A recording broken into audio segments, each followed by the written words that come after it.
toxické vzťahy a manipulátory.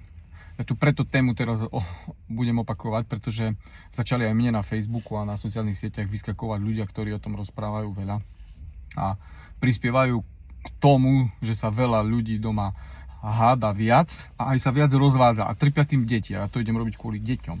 Že pozor na to, lebo veľakrát sú to ľudia, ktorí sú životom sklamaní a toto odozdávajú ďalej. Chcú upozorňovať na niečo. A pozor, veľa ľudí urobí, viete čo? Doma žijú normálne, pohádajú sa, žijú a keby nepozerali tieto videá, tak sa nič nestane doma. Oni prežijú tú krízu, prežijú celý život, nerozvedú sa a nebudú to riešiť.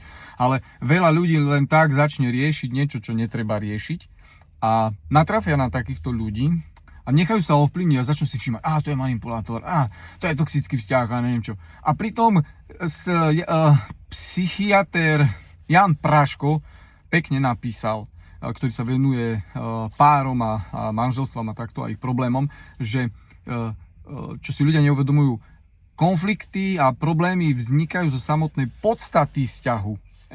Že vlastne, keď ste sami, nemáte sa s kým pohádať, ale keď sa s niekým spojíte, tak jasné, môže byť iného vierovyznania, iné problémy mať, ináč prežíva život, iné veci si doniesol z manželstva. To je normálne, ale to treba riešiť konštruktívne a nehneď toxický vzťah a tak. No, to je všetko v tomto videu. Začnite ma sledovať pre viac takýchto typov, píšem o tom knihu a možno za rok si ju budete môcť kúpiť. Majte sa.